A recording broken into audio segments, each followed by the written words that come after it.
Welcome, internet people. We're just going over Miso right now, and we're about to reveal a Miso that we have spent just about a year fermenting. So let me just kind of give a basic definition. Well, we did the basic definition, but let's talk about the components of it. So Miso, all Miso has to have koji, which koji is like a sub-ingredient. And what koji simply means is it is a grain, usually rice, but it can be barley, that has been inoculated with a specific mold. Inoculated just means it's been mixed in and incorporated and allowed to sort of flourish and prosper. So we have some koji that's made from rice, and it's called Aspergillus oryzae is the name of the critter that creates this wonderful koji. So what you do is you take koji, you cook some beans, which we've got all sorts of staged versions of beans. So we've got our cooked adzukis here. And we have a brine that we actually took the cooking liquid and heavily salted it. So salt, water, beans, and koji are the simple ingredients of miso. So this is, and we'll go over the technique later, but what I did was we basically made a batch and put it in an unheated space because miso needs to sort of experience the seasons. And if all goes well and we've sort of done our job and kept out bugs, and then it's going to be this really delicious dish here. So any questions before we get in? Okay, so one more fact is that it's measured in years. So red miso can be 1, 2, or 3 years old, or potentially longer. And a year is actually a summertime. So we're doing it now. You guys are going to make a batch it's March. You can harvest it in, say, October after the hot season, and that'll be considered a 1-year miso. So minimum of 6 months, but over summer. All right, so this is the exciting part. So we get to see what this is. So this was on April 3rd, 2013 that I put it up. And again, it was just on a shelf in my garage. So let's see what we got. I just taped it and kind of stapled it shut into a paper bag. And there's other techniques, but I kind of like this one. It's rather easy. I probably should just. Is it essential to keep it that enclosed? Well, okay. So if you don't want to put it in a bag, then you just take like a cloth or a paper or a coffee filter and put it over the jar itself. But I like this. It creates a little more drama. So I'm just going to cut it out. Okay. Ooh, it smells really fantastic. All right, so here we go. Here we are. So this is a 1-year miso.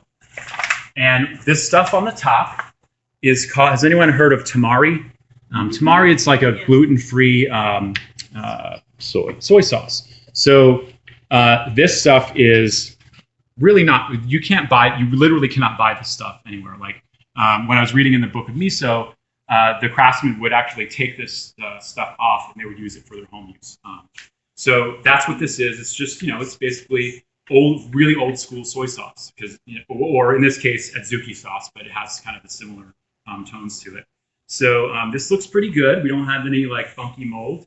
And you can see, as we'll learn, I salted the inside of the jar to sort of create this really salty environment. And yeah, I think this is really, it smells like it should. So that's good.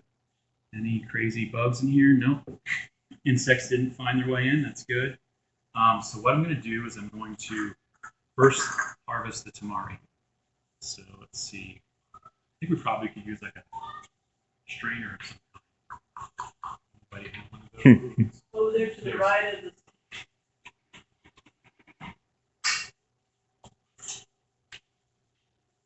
Well, it's good that it looks good too, because it would be a very short demo if we didn't have it. We're going to use this as part of the seed of the new batch. So this is probably not going to. Can I get it? Somebody is there a small one? And also in the card, please. Oh yes, thank you.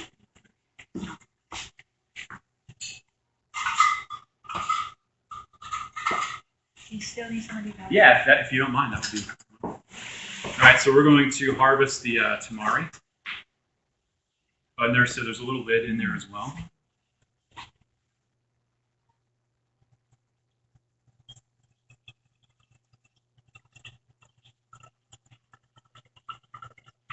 I mean, and you can see, even though we waited a year, there's not very much. Although if I press it down,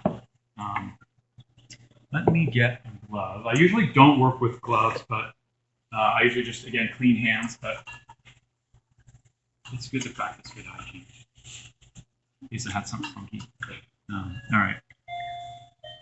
So I use a lid to kind of keep everything kind of pushed down.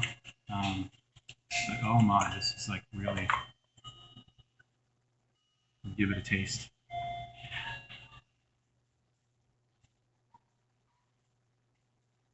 Wow. Would you like to have a little taste?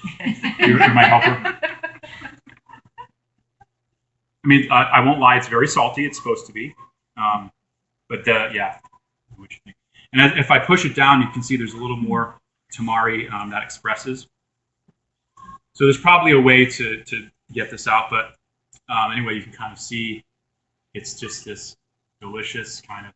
And this is like a chunky style. Like if you've ever bought it in the store, they usually, the modern day misos are blended. This is sort of the old school way. So it's still got the chunks of the beans and the rice. So anybody else want to give it a taste? Yes. Before we go off air. So success. We successfully did a 1-year red miso. Oops. It's going to get messy. All right. How are we doing on time, Mr. Cameraman?